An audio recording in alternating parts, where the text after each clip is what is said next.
mind, he, you know, I don't even see like the major players here of his. I see one of the, you know, the younger folks that scrambled here, and she said she'll try to get us a 2-minute warning. So.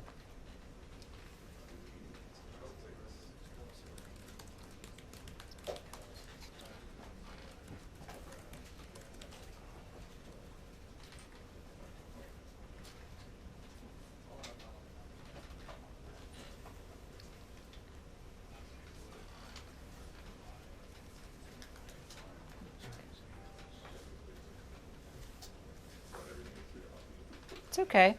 It's certainly our expectation. Now, the president has used his press conference many times when he really meant an event on camera in front of the press without the intention of taking questions. But in the last couple of times where he's used that, he has in fact taken questions. And I think it is fair to say that he recognizes that a situation of this nature does have the give and take of questions. And to call a press conference on a Saturday when there's only a limited number of journalists who are here regularly, to have people coming in, that the expectation is that he will take questions. That's obviously always up to him, but certainly that's the purpose and the purpose of this room, which he has been a stranger to for most of his presidency, and now embracing it in this particular time of concern, and we'll see how he utilizes it. Also, it's likely the Vice President would be here as well as the head of the task force. I wouldn't be surprised if we saw the Secretary of Health and Human Services, Alex Azar, here as well, to have that show of force. Part of the optics at this point is for any White House, and certainly this White House, to try to look like they are on top of things, to try to project that they have information and are in control of this. The critics have questioned that, of course, about how seriously they've been handling it, and these are ways for the president to try to demonstrate that they are taking specific actions that may be helpful and that they are being responsive as developments change. Alex?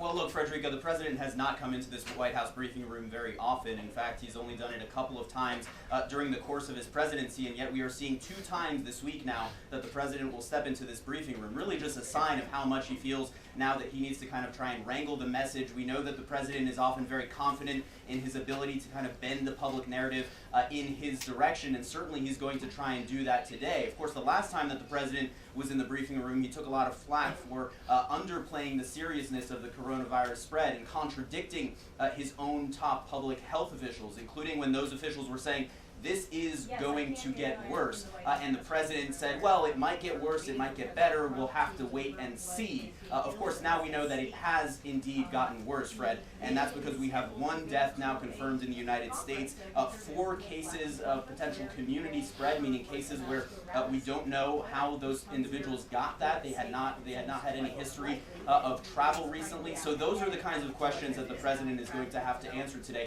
Why indeed did he underplay it for several days? And also, of course, on the economic front, which we know has been top of mind for the president as he's been confronting this issue, what is he going to do to try and calm the markets? The last time the president came to the briefing room, he didn't manage to calm those markets, because we have now seen Wall Street has had its worst week on record since the 2008 financial crisis. And that is something that the president is extremely concerned about, particularly, of course, Fred, because this is a re-election year, and the president is banking on a strong economy to give him another 4 years.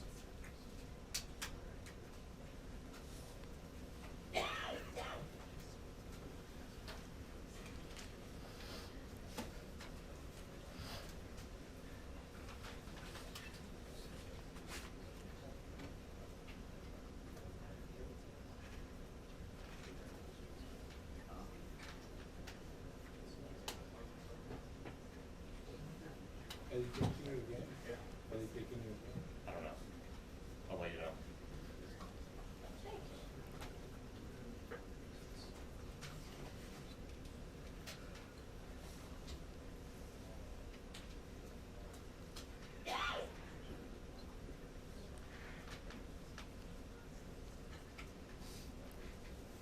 Great. If you bring his mic up, just bring the seat mic up right now. And then point it down.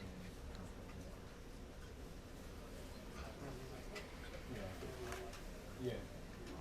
Yeah. No, keep them off. Keep them off. Eric, you want me to sit? Then I'll give you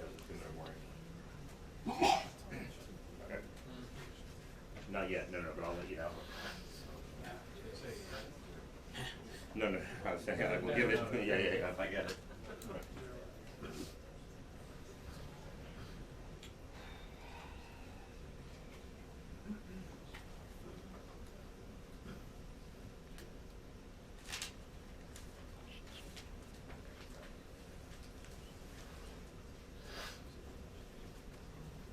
Oh wait, does this mic go to that camera? No. Okay, so just it picks up now. No, that mic is separate. Okay, So he's gonna turn it down when he comes fine. But there's no mic for that camera. No, we don't need. There's. Yeah.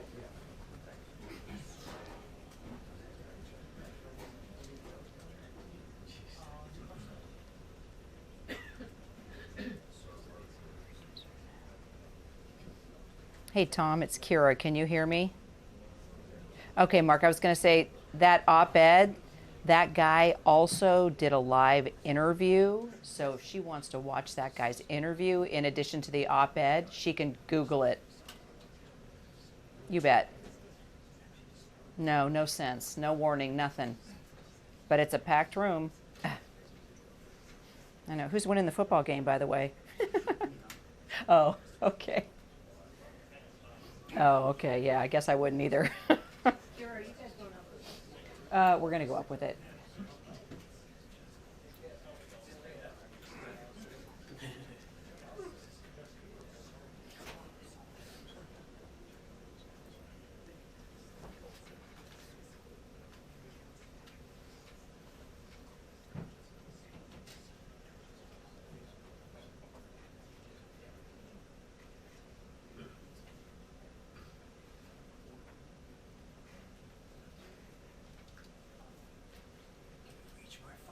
Thanks.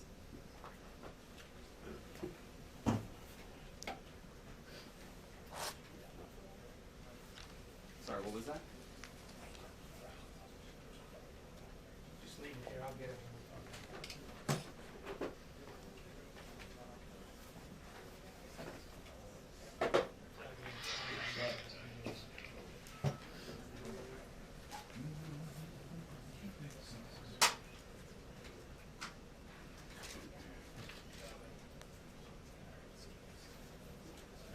Is this a warning here? No? 1, 2, 3, 4, 5. Yeah, I know. I know. But he's asking me questions, so I have to talk to him. Sherry, No, nothing's been put on the podium yet. when you pull wide, your back focus is a little soft.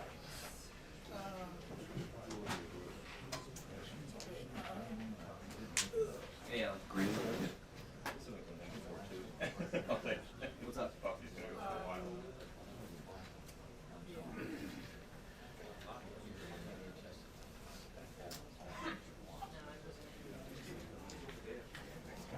Allie, it's Jeremy. What's up? Allie, can you hear me? No.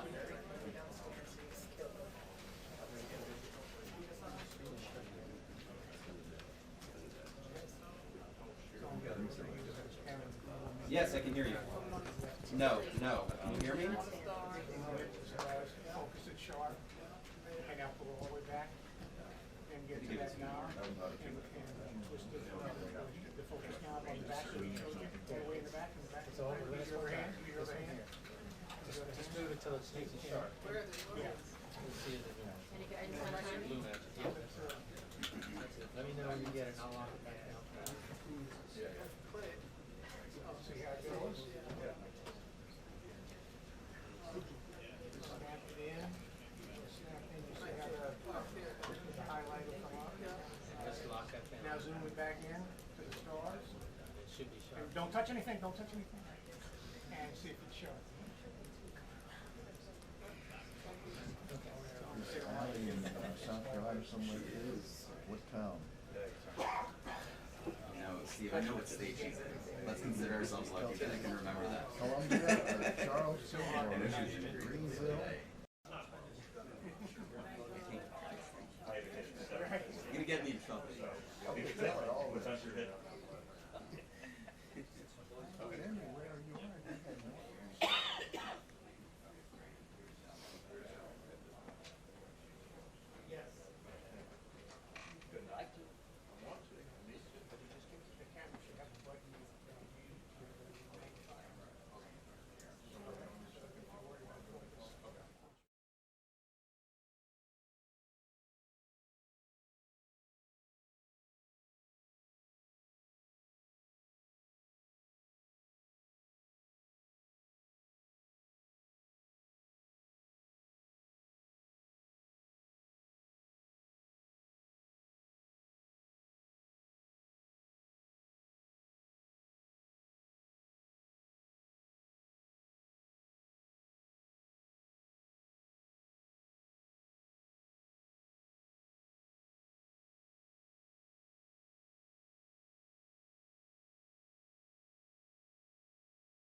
find a balance, and it's not clear that he has, between urging calm, urging, the country to come together, and saying that, we have the best healthcare professionals, while at the same time, he has at times politicized it.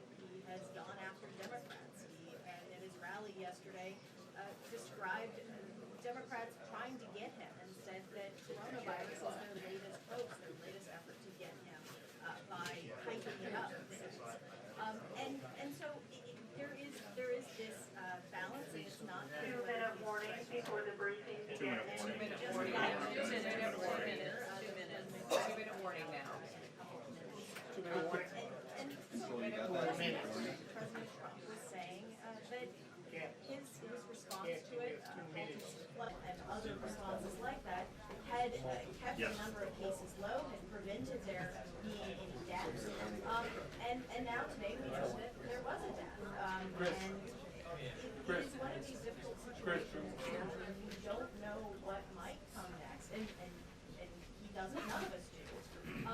Then it's difficult to just staking territory and telling the public what they can expect. Hey, do I have 1A in this? Do I have 1A? Well, let's just say that there has been a relatively bipartisan concern about mixed messages that have been coming out of the administration, and the president responded to Yes, I that hear you. by I am putting 1A. Vice President Mike Pence in charge. Then they added a State Department doctor who is really strong in dealing with infectious I hear you, diseases. Probably like a And they also still have the director, the head of Health and Human Services, Alex Azar. Everyone has a slightly different title. None of them are technically the czar of this, and all of them seem to have slightly different roles. But the White House clearly realizing that they needed to get a handle on this, both from a messaging perspective and. Bob, if you don't need me to stand, I think it's helpful to everyone that I not be standing in the doorway. Yes. Poor Kelly. Thank you. Chris?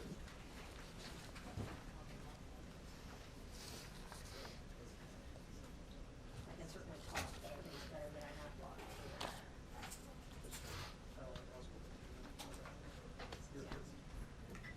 Do I not always look out?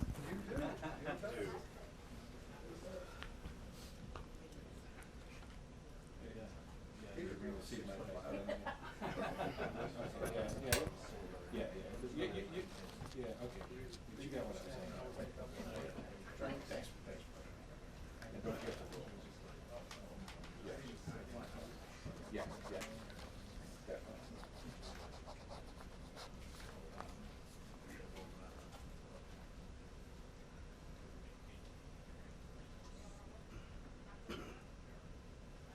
Here we go.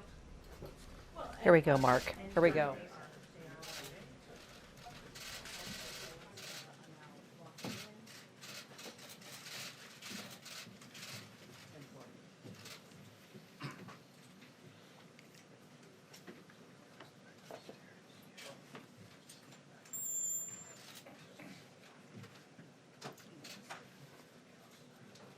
He is not in the room yet, so good afternoon, gentlemen.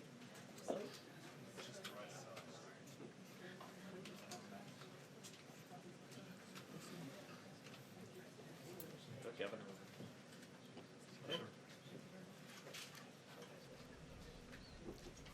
Welcome back, by the way.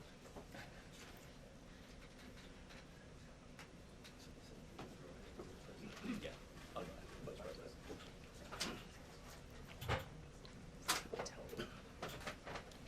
Oh no, I was just trying to get Tony's attention. He's just below the podium.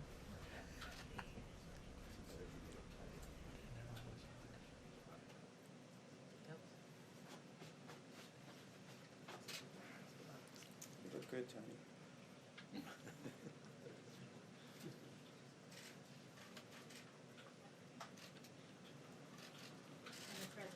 Here we go. The president's here, Mark. I'm pulling out my earpiece, pulling it out. Good afternoon, Mr. President. Thank you very much, everybody.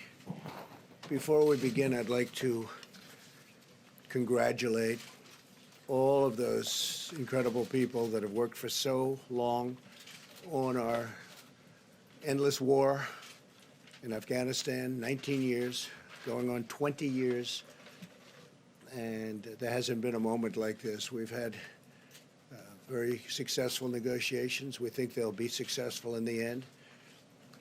The other side's tired of war. Everybody's tired of war. That's been a particularly long and gruesome one. And I want to congratulate President Ghani and the people of Afghanistan. I want to remember all of the people, all of the great, great men and women that have lost their lives in the war, and to their parents and wives and husbands and families, brothers and sisters. It's a great, great people. Many lives over such a long period of time have been lost. I want to thank our wounded warriors, people that are still bearing pain and all of the problems that they've had to go through. And they're incredible people, incredible spirit. I'd go to Walter Reed and see them so often, and the spirit they had, they wanted to go back. Despite their wounds, they always said, I want to go back. Wounded warriors, they're incredible people. I guess most of all, I want to thank all of the people in the United States for having spent so much in terms of blood, in terms of treasure and treasury, the money that has been spent, the lives that have been lost. And we just signed an agreement that puts us in a position to get it done, bring us down to in the vicinity of 8,000 troops. The United Nations was informed of everything, and NATO has been great. Secretary Stoltenberg has been fantastic. And I want to thank the United Nations for the help they gave, and I also want to thank and congratulate Secretary Stoltenberg of NATO. 29 countries involved, and all approving, all very happy with what's going on. I want to also thank and congratulate Secretary of State Pompeo and Secretary of Defense Mark Esper. And I'll be meeting personally with Taliban leaders in the not too distant future. And we'll be very much hoping that they will be doing what they say they're going to be doing. They will be killing terrorists. They will be killing some very bad people. They will keep that fight going. We've had tremendous success in Afghanistan in the killing of terrorists, but it's time, after all these years, to go and to bring our people back home. We want to bring our people back home. And again, it's been a long journey in Afghanistan in particular. It's been a very long journey. It's been a hard journey for everybody. We're very largely a law enforcement group, and that's not what our soldiers are all about. They're fighters. They're the greatest fighters in the world. As you know, we've destroyed in Syria and Iraq 100% of the ISIS caliphate, 100%. We have thousands of prisoners. We've killed ISIS fighters by the thousands. And likewise in Afghanistan, but now it's time for somebody else to do that work, and that'll be the Taliban. And it could be surrounding countries. There are many countries that surround Afghanistan that can help. We're 8,000 miles away. So we'll be bringing it down to 8,000 to approximately 8,600 in that vicinity. And then we'll make our final decision some point in the fairly near future. But this was a very spirited agreement. There was a lot of There was a lot of talk. There was a lot of everything. They've been trying to get this for many years. And just, it's time. So I just want to thank everybody. I want to congratulate everybody. I really believe the Taliban wants to do something to show that we're not all wasting time. If bad things happen, we'll go back. I let the people know we'll go back, and we'll go back so fast, and we'll go back with a force like nobody's ever seen. And I don't think that will be necessary. I hope it's not necessary. And so I just wanted to bring that up before we begin on a topic that has become very, very important to everybody. First of all, the amount of work that these professionals behind me and many other professionals in many rooms behind us who are watching right now, I don't have the room here to bring them all in, but they have been working round the clock so hard on the coronavirus. It's a tough one, but a lot of progress has been made. I want to provide an update to our people, to our citizens, to the world, frankly, on our action to address the coronavirus and those that have been hurt badly by it. At this moment, we have 22 patients in the United States currently that have coronavirus. Unfortunately, one person passed away overnight. She was a wonderful woman, a medically high-risk patient in her late 50s. 4 others are very ill. Thankfully, 15 are either recovered fully or they're well on their way to recovery. And in all cases, they've been let go in their home. Additional cases in the United States are likely, but healthy individuals should be able to fully recover. And we think that will be a statement that we can make with great surety now that we've gotten familiar with this problem. They should be able to recover should they contract the virus. So healthy people, if you're healthy, you will probably go through a process and you'll be fine. Since the early stages of the foreign outbreak, my administration has taken the most aggressive action in modern history to confront the spread of this disease. We moved very early.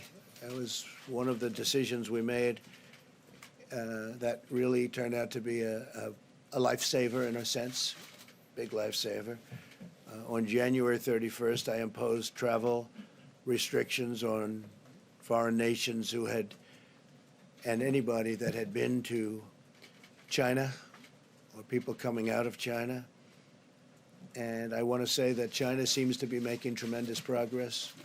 Their numbers are way down, and if you read Tim Cook of Apple said that they're now in full operation again in China, their numbers are way down. Experts now agree that the decision to move so quickly, despite a lot of opposition on that decision, was a wise one. It greatly slowed the spread of the virus to the United States, and it really gave us time to do some of the critical moves that we've done. And it allowed these great professionals to get together and figure it all out. And we think they've done that. We've taken the most aggressive actions to confront the coronavirus.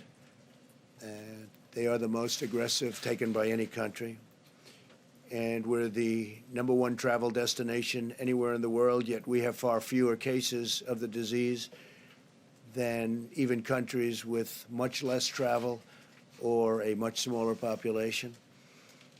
As an important part of our efforts, on Monday I'll be meeting with the largest pharmaceutical companies in the world, actually. They'll be coming to the White House, and we're talking about a vaccine and developing very quickly, and they've already started working on it, developing very rapidly a vaccine for the virus, to combat the virus. And we're having very good initial feedback. But the these companies will be coming to the White House on Monday. Tremendous amounts of supplies are already on hand. We have 43 million masks, which is far more than anyone would have assumed we could have had so quickly. And a lot more are coming. Today, the White House Coronavirus Task Force, led by Vice President Mike Pence, they met for 2.5 hours. I spent a lot of that time with them also, and we came up with some ideas, recommendations, and frankly, some pretty strict edicts that we're going to be going by, and Mike's going to be discussing that. But we are really having a group of people that is so talented, and they're working round the clock. And for that reason, I really would wish that we could report exactly what's happened, how well we're doing under quite adverse circumstances. But we're doing really well, very, very professionally handled. Our country is prepared for any circumstance. We hope it's not going to be a major circumstance. It'll be a smaller circumstance, but whatever the circumstance is, we're prepared.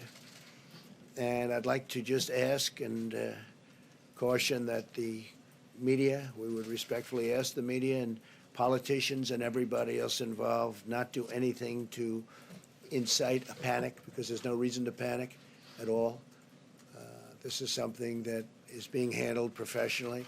I also want to thank, by the way, governors and representatives of our various states, in some cases, some more than others, because they've really been working very hard in areas where we've seen indication of the virus. But I want to thank the governors and all of the representatives from all of our states, the rooms they've made available, the speed with which they've worked has really been incredible. So, again, thank you to everybody. I'm going to ask Mike Pence now to discuss a little bit about travel. And we have some restrictions on some travel from other countries that are having a hard time. And I want to thank everybody. We'll take some questions as soon as we're finished. Thank you very much.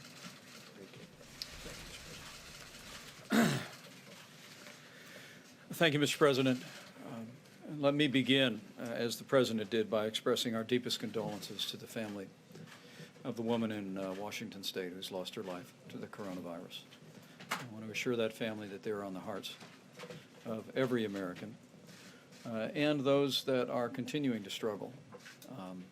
In some cases, in ICU units, can be assured of the prayers of millions of Americans.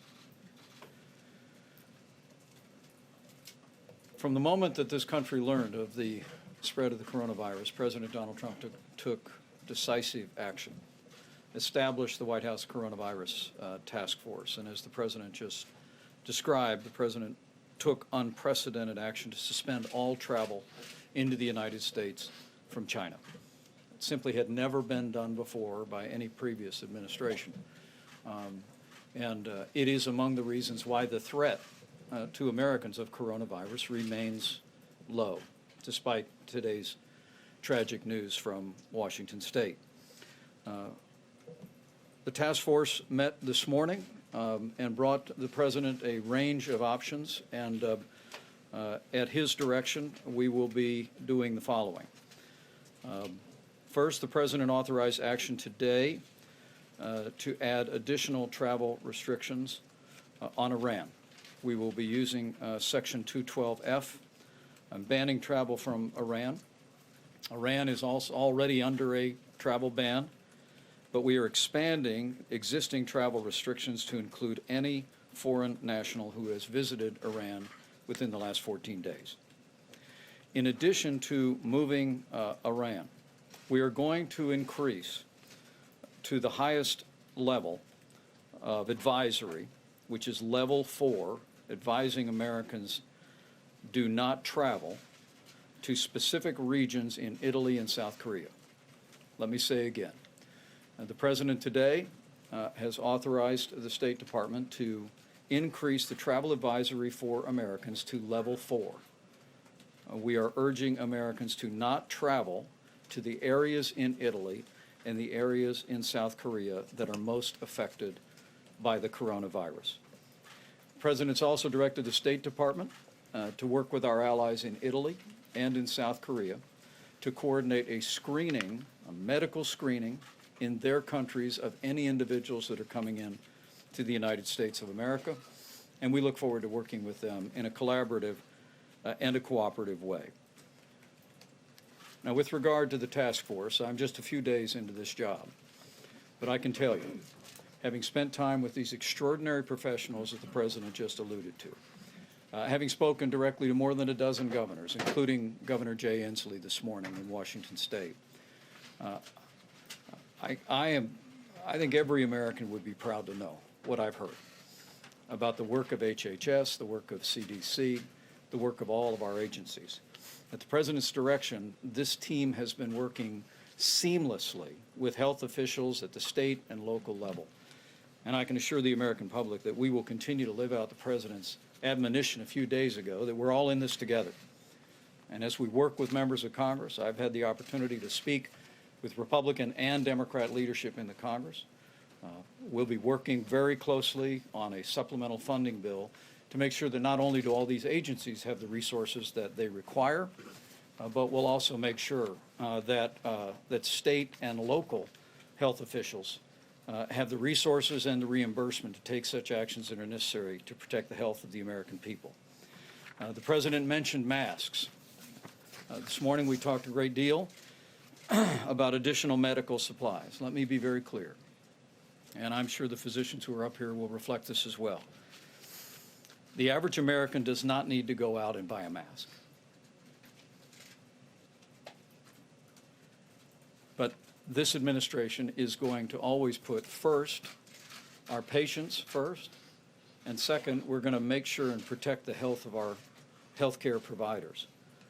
As the President said, we have more than 40 million masks available today. We've contracted now with 3M to 35 million more masks per month will be produced, and we're also going to be working with other manufacturers. In addition to that, the Assistant Secretary for Preparedness and Response will be announcing today courses of action to increase the availability of masks, as well as prioritizing availability to high-risk healthcare workers, modifying guidance, and developing a whole-of-nations communications plan. The President wants us to be certain that our healthcare providers have the support they need to do their job and to do their job safely. With that, I'm going to yield the podium to the Secretary of Health and Human Services, and then we'll hear from some of our medical experts. But let me assure every American, at President Trump's direction, this is an all-hands-on-deck effort. While the risks to Americans remain low, the President's actions today with regard to Iran, with regard to Italy and with South Korea, and with regard to making medical supplies more available, I hope gives evidence to the fact that at his direction, we're going to continue to lean into this effort and put the health and safety of the American people first. Mr. Secretary. Thank you, Mr. Vice President. Let me begin by, on behalf of all of the officials at HHS and our whole teams, expressing our sadness for the loss of this patient in the state of Washington. Any single death for us is a real tragedy, and our sympathy to her family and our solidarity with all those who are and will suffer from the novel coronavirus. From day one, this is what we predicted. This is what we expected. The risk to any average American is low from the novel coronavirus. The risk remains low thanks to the unprecedented actions President Trump has taken and the actions he's announcing today. That risk remains low. But this can change rapidly. We have always said, from the first moment that we have spoken about this, that we would see more cases. We are seeing more cases. We will see more cases. But it's important to remember, for the vast majority of individuals who contract the novel coronavirus, they will experience mild to moderate symptoms, and their treatment will be to remain at home, treating their symptoms the way they would a severe cold or the flu. For some individuals, a smaller percentage, especially those who may be medically fragile, they will require medical attention, including possibly hospitalization.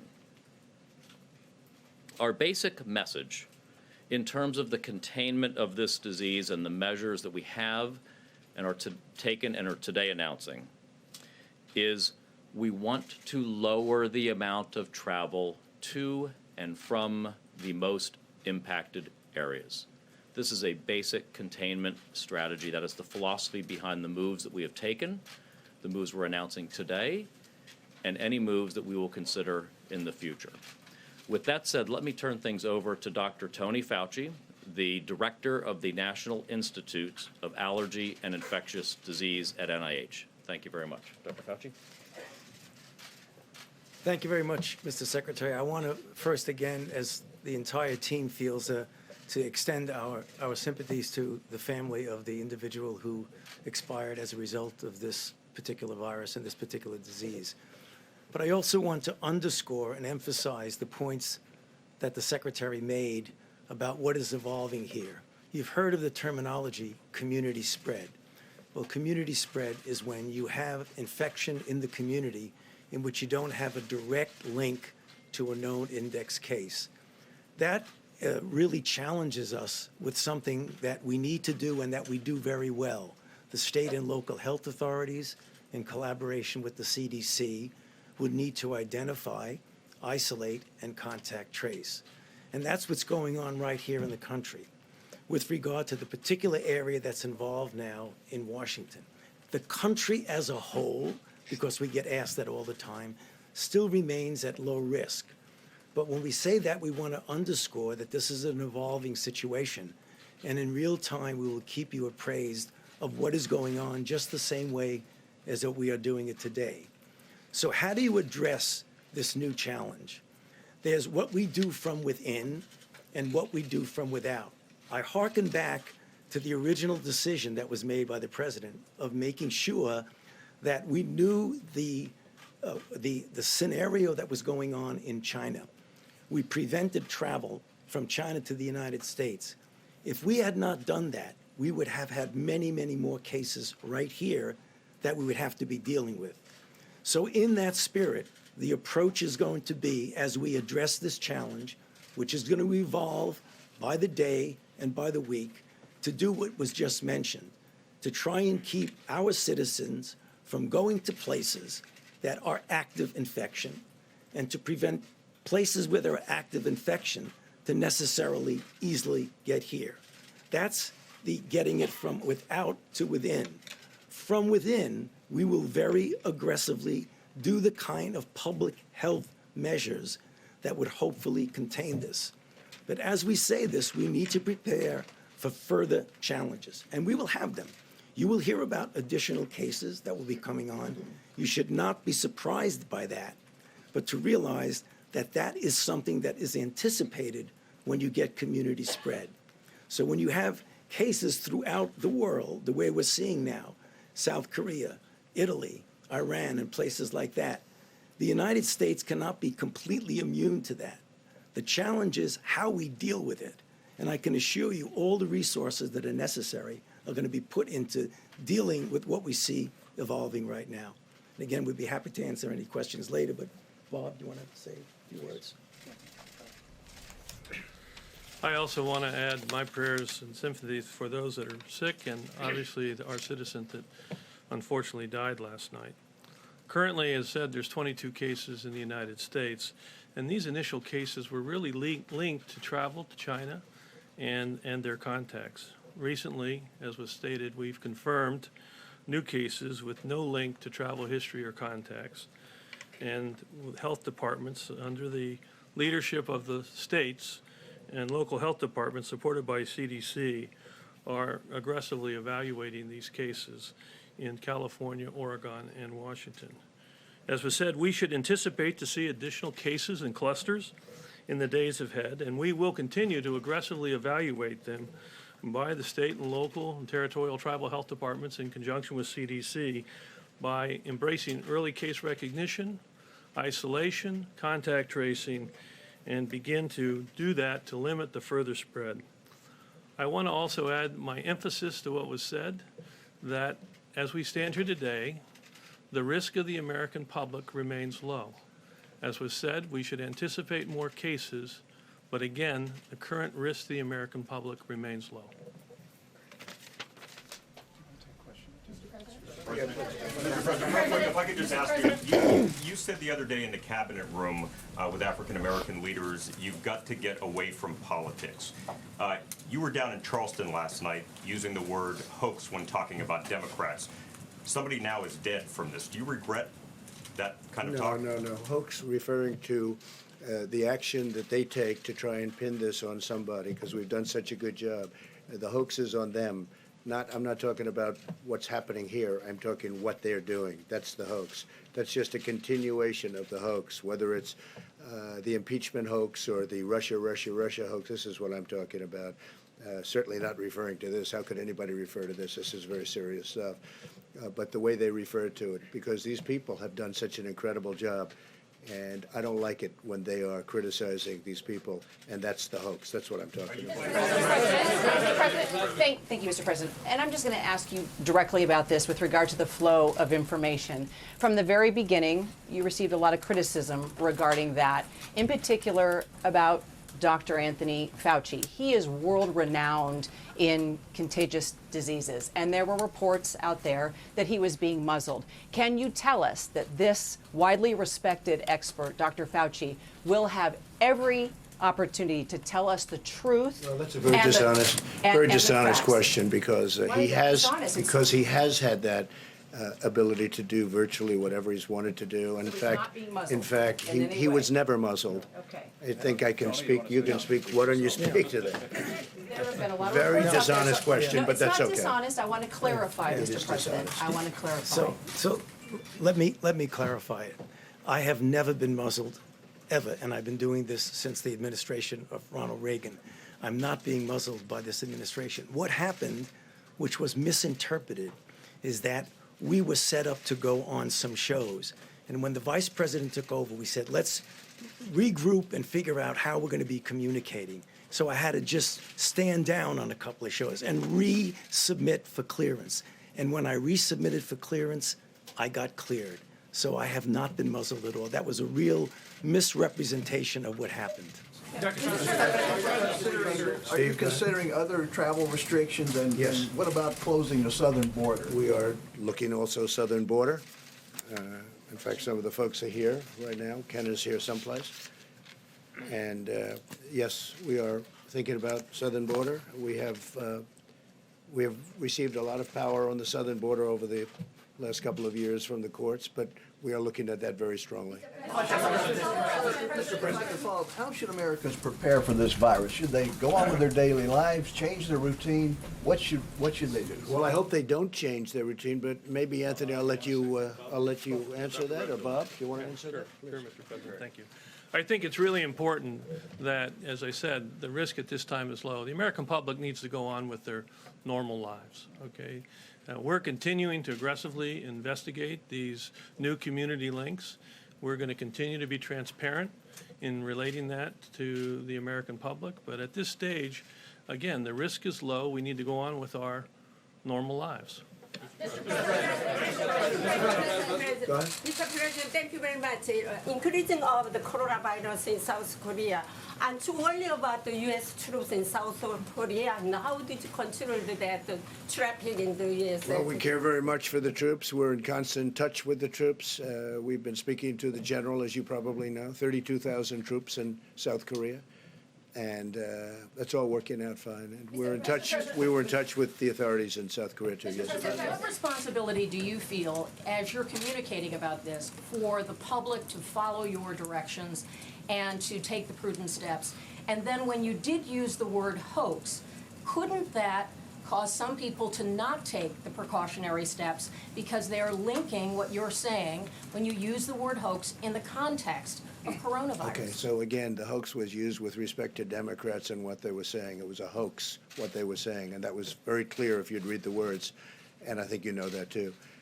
As far as what responsibility, my great responsibility, I think the biggest decision we made was going very early, and that was a decision made against a lot of people that thought we shouldn't do that. That's why we're at 22 instead of a much higher number. It would have been a much higher number. That was a big decision. It was a hard decision because it had never been done before anyway. I mean, not even early or late. It had never been made a decision like that. So that was big. And my next thing is really getting the best people. We're the best people in the world. They're standing behind me. These people are so talented. I've seen them in action now for a number of weeks, actually, but in particular for the last 4 or 5 days.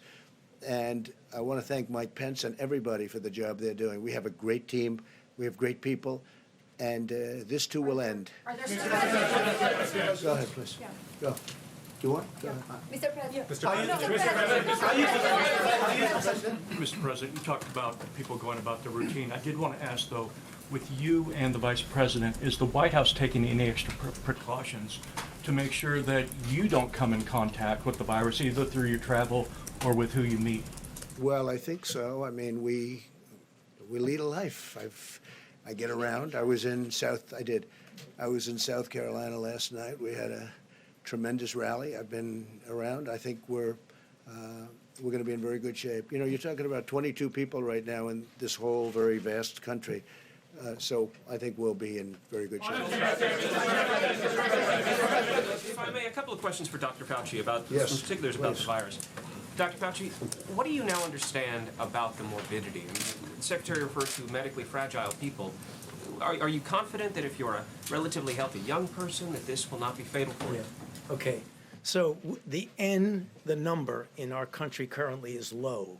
But when you look at the pattern, it seems to be following the experiences that others have had. It's never 100%. If you look at the totality of the cases that have been reported, particularly from China, about 75 to 80% of them would do really quite well. They would just sort of like a bad flu or a cold. You get anywhere from 15 to 20 somewhat percent who are going to go on to require advanced medical care, hospitalization, possibly intensive care.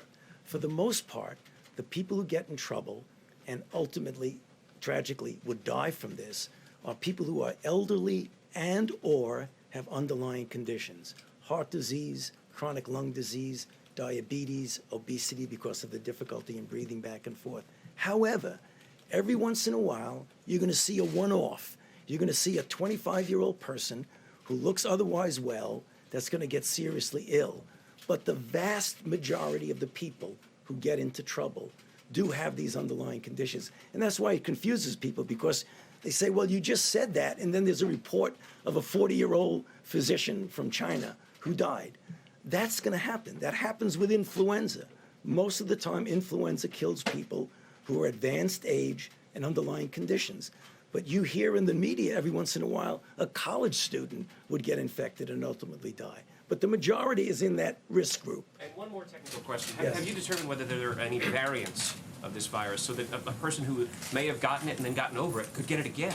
No, there's no indication that that's going on at all. If this virus acts like other viruses, which I have no reason to believe it won't, once you've gotten infected and recovered, you're not going to get infected with the same virus. Mr. President, a question about the economy. A question about the economy. I want to ask you about the peace deal in Doha between the Taliban and the U.S. Does this mean the war in Afghanistan is over? Is the Taliban in charge? And secondly, Congressman John Ratcliffe, why are you renominating him? He's a terrific man. He's been fantastic at everything he's done.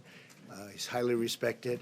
He wanted to wait till after the IG report came in, as you saw. Originally, I don't think he was officially or formally nominated. His name was thrown out, but he wanted to wait till after the IG report. The IG report has now come, and we've learned a lot of very bad things from the IG report, as you know very well. And I think he'll go through a process, and it'll go fairly quickly. He's a very respected man. Somebody that I've gotten to like, somebody who really has, he's someone who's really distinguished himself, and I think over the last year and a half, 2 years in particular. So we're very happy with that. As far as the Taliban is concerned, everybody wanted this to happen. The Taliban wanted it to happen. President Ghani was very much involved in this, as you know, and he's now dealing with the Taliban. But we're talking about 19 years we've been there, 19 years, and other presidents have tried to do this. The Taliban has given a pledge, and a very strong pledge, and we'll see how that all works out. We hope it's going to work out very well. I think they have big incentives to do it, but they have to take care of the terrorists and kill the terrorists. We'll be working in a different kind of a fashion toward that end. But the job we've done has been a fantastic one in terms of terrorists and terrorism, and it's time for our people to start coming home. Question about the economy. Thank you, Mr. President. You mentioned the drop of spread in China, coronavirus cases. Is the U.S. government considering evaluating similar measures in the U.S. in case the situation gets Some worse? measures, we've been in very close contact with China, including myself with President Xi. He very much wanted this to happen. He wanted this to get out and finished and be done. He's been working very, very hard, I can tell you that. And they're making a lot of progress in China. You probably saw Starbucks are now opened again. You probably saw that, as I mentioned, Tim just came out and he said Apple is back to normal in terms of production in their facilities in China. They've made a lot of progress. Thank you. Couple of questions, one of them technical. The woman who passed away, did she travel to South Korea, or is she a case of community spread? Whoops. Yeah, the case, again, this is why we're talking about the community cases with no link to travel. So the investigation at this time shows no evidence of link to travel or a known contact. Okay, and also you said that Americans as a whole are at a low risk. Are Americans on the west coast of the United States at a low risk? And are you considering restricting travel within the United States? So I just want to emphasize again that the Americans, independent of where they live in this nation, are at low risk, all right? And we're going to continue to evaluate aggressively these on-link cases as we see them. And as we learn, we'll obviously communicate that. Thank you so much, Mr. President.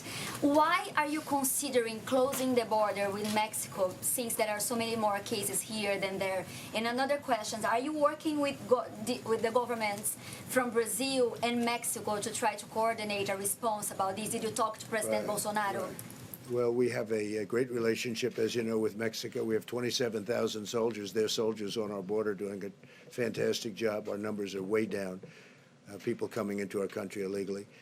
We have ports of entry that we are keeping open, and we're not talking about it. We're thinking about all borders. We have to think about that border, but right now that is not a border as it pertains to what we're talking about here. This is not a border that seems to be much of a problem right now. We hope we won't have to do that. Yes, please go ahead. Mr. President, if I could just follow on Afghanistan. No, you weren't. Please. Thank you very much, President. I'm just wondering what's the communication with China look like right now, and does the experience and lessons coming from China will help the U.S. dealing with the current situation? Well, I think our relationship with China is very good. We just did a big trade deal. We're starting on another trade deal with China, a very big one, and we've been working very closely. They've been talking to our people. We've been talking to their people, having to do with the virus. No, our relationship with China is very good. Maybe it's closer because of what's happened here, because it was, you know, in a certain way, this can bring the world closer. If you want to know, it can really do that. Go ahead. On Afghanistan, if I could just follow up. You pride yourself on a deal maker, but your former National Security Advisor, John Bolton, has said that this is an Obama-style deal and sends the wrong message to ISIS and al-Qaeda.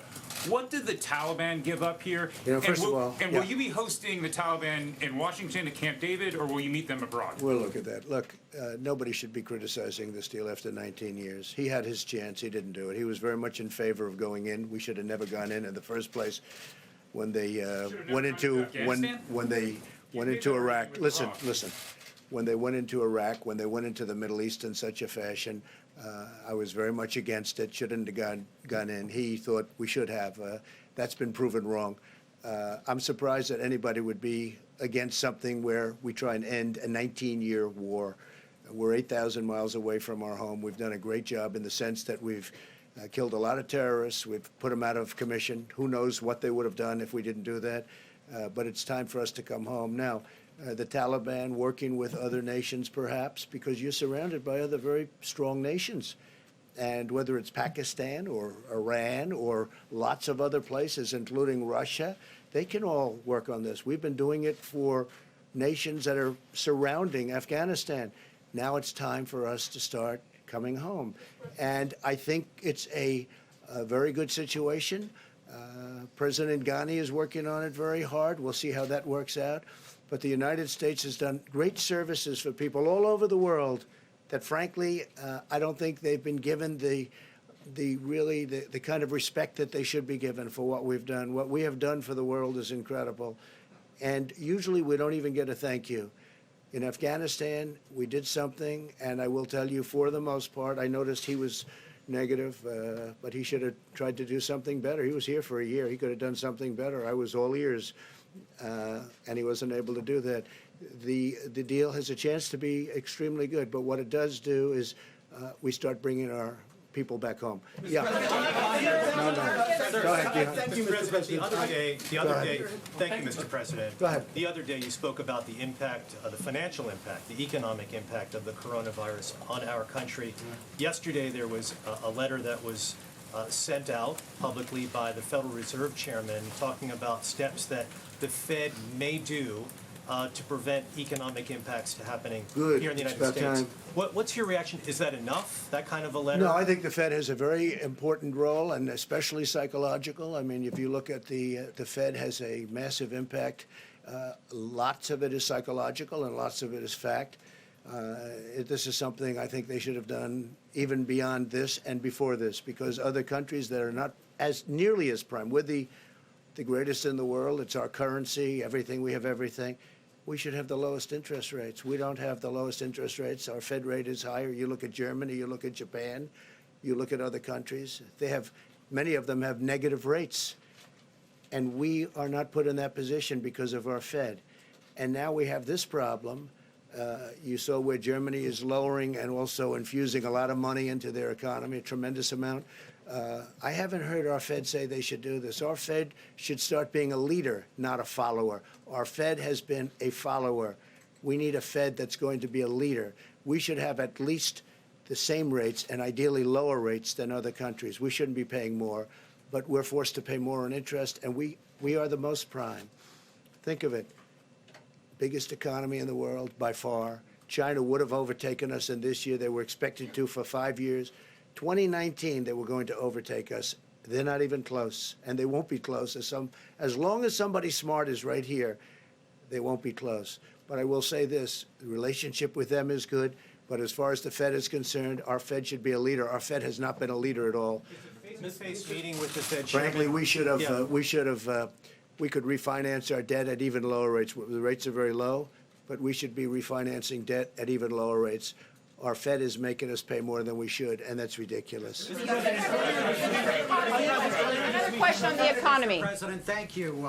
You mentioned you're having the meeting on Monday with the pharmaceutical executives.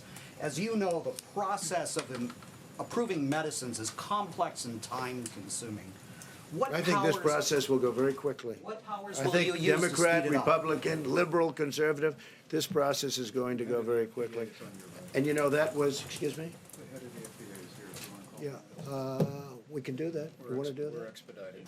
Okay, would you like to say something? All right, okay. And the private companies, too, that you're talking about doing tests with. So we are working very diligently with industry. We're using our authorities in an expedited fashion to help with the development of therapeutics, particularly around the coronavirus. As you probably know, we issued a policy this morning that allows us to have a lot of flexibility around the development of diagnostic tests. Our colleagues at the CDC have done a great job to have an increase in those tests, and we expect this policy to have a significant impact on that as well. Thanks. Mr. President, on the economy. By the way, the meeting with the pharmaceutical companies was actually set up before over drug pricing, because we want prices to go way down. But it turns out to be a very convenient meeting as it pertains to the vaccine. So you'll talk about both? Talk about both. Thank you, Mr. President. You put the Vice President in charge of coronavirus coordination across the government. When he was governor of Indiana, the Vice President allowed an HIV outbreak to spiral out of control because he did not heed the advice of his public health professional advisors who said that a needle exchange was necessary at the beginning of the outbreak. what guarantee can you give Americans that political considerations and ideological issues will play no role in your government's response to this virus? Well, let me just respond quickly, and then I'm going to have Mike say something about that, because I've heard very good explanations, actually. When it came to health care, Indiana has been a leader, an absolute leader, and it was really started with others, but by Mike Pence, and he's done a phenomenal job on health care, one of the best, if not the best, in the country. And with that, I'll let Mike respond specifically, if you want to. Sure. Thank you, Mr. President. When I was governor of the state of Indiana, we actually had two experiences with the spread of infectious diseases. The first was in 2014, when Indiana was where the very first MERS case in the United States arrived. Obviously, an infectious disease much more deadly than the coronavirus that we're dealing with today. It was then, when I was governor, that I learned of the extraordinary capabilities of CDC. I worked with my health officials in the state of Indiana, worked with federal officials, and maybe most importantly, learned the invaluable role that local health officials play in dealing with the spread of infectious disease. I'm proud to say that the state of Indiana secured that patient, found out everyone they'd ever contacted. There were no additional infections, and that patient recovered. There was only one other MERS disease. The other incident was in 2015. We had an outbreak of HIV in a very small town that emerged in early 2015. My health officials came to me. We immediately deployed health resources. The truth is HIV/AIDS was being spread by people sharing needles in intravenous drug use. And the state of Indiana did not allow for providing a needle exchange to citizens. But the CDC came in and made a recommendation, and I declared a public health emergency and made for 30 days a needle exchange available in the state of Indiana. And I'm proud to say that every one of those patients was treated. We ended the spread of the HIV/AIDS virus in that community. But again, as I've said before, I think, as the President and I have discussed, I think my experience as a governor dealing with two different infectious diseases and seeing the vital role that local healthcare providers play, that federal officials play, it has really informed me. It's one of the reasons why I've been spending a lot of time talking to governors. I met yesterday with state health officials and the governor in Florida, and I'm proud of the work that we did in the state of Indiana, and I hope to continue to bring all of the best minds together to deal with this issue. It's a great answer, and he's doing a great job. Go ahead. He's doing a great job. Great answer. Thank you. 2 days ago, 36 Turkish soldiers were killed in Idlib, Syria.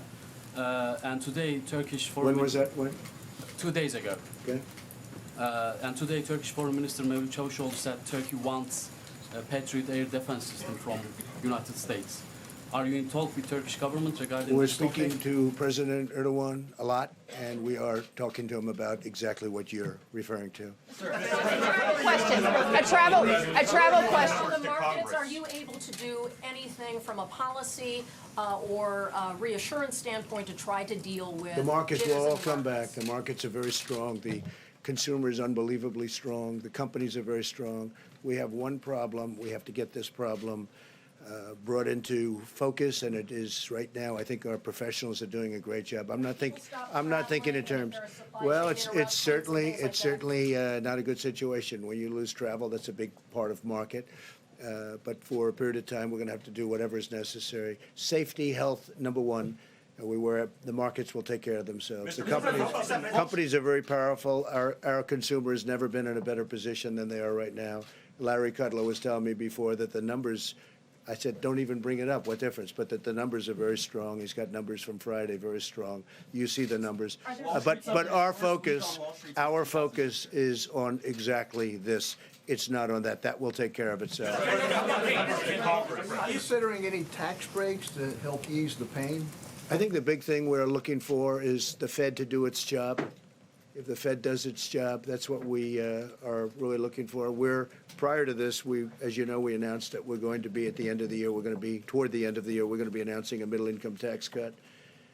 in order to get that through. I don't think the Democrats are going to be approving any tax cuts because they like to raise taxes instead of lower taxes. But we'll be, in the not-too-distant future, announcing a very major middle-income tax cut. Okay? So, ladies and gentlemen, thank you. Sir, how can you say that the markets are about the momentum? Go ahead, please. Mr. President. People started to buy hand sanitizer and food supplies and also medical supplies to prepare. And there are news about some of the items are out of stock. Do you think they should get prepared and also? I think it's always good to be prepared. I think it's always good, but we are super prepared. When you hear 43 million masks as an example. All right, we'll do one more. Go ahead, the gentleman. Thank you very much. It has been reported yesterday that you are willing at this point to meet with leaders of Russia, China, the UK, and France to discuss arms control issues, among other things. They all want to discuss arms control, and that's a wise thing. We're spending now over $20 billion on nuclear and on the super speed missiles and many other things. And they have come to me, and they all want to now discuss arms control. And that includes China, and that includes Russia. And I think it's very smart of them to want to do it, and I think it's very smart of us to want to do it. And we will be discussing that in New York. How can you say the markets are strong? Sir, how can you say the markets are strong? Go ahead, one final question. Go ahead. Should we travel to Washington Please. State? Anticipate troops will be returning. You said, how soon do you see them returning in this U.S.-Taliban agreement? Uh, How we- soon do you expect troops to be coming back? Today, okay? Today, they'll start immediately. How can you say So, ladies and gentlemen, we'll be doing this quite often. We're going to keep you abreast of all of the facts. And again, I want to thank the professionals. They are great professionals. I've gotten to really know them and see them under very interesting and tough and trying conditions. We have the finest in the world. I will say this, other countries call us and they ask, would it be possible for them to speak to Anthony and Bob and the people that you're talking to on a daily basis now. So we're going to be very transparent. We'll be meeting you probably tomorrow or the next day. We'll keep you abreast. Thank you very much. What's your latest on the numbers to Congress, sir? Thank you, Mr. President. Where are you on the numbers to Congress? Is traveling to Washington State okay? Yes, it is. It is. Yes, yes. Traveling to Dr. Washington Redfield, 'cause you State is mentioned that. okay. I want to make sure we answer that Thank you. question. And California. Can we travel to California, to and from California, I just and want Washington to State? echo again that the risk is low. Thank you, Mr. Secretary. The risk is low. I encourage Americans to go about their life. That includes travel to California, Oregon, and state of Washington. And we will continue to have aggressive public health response with our state and local territorial health departments to get a better understanding of these community cases that we've now begun to see. Thank you very much. Thank you. Thank you, sir.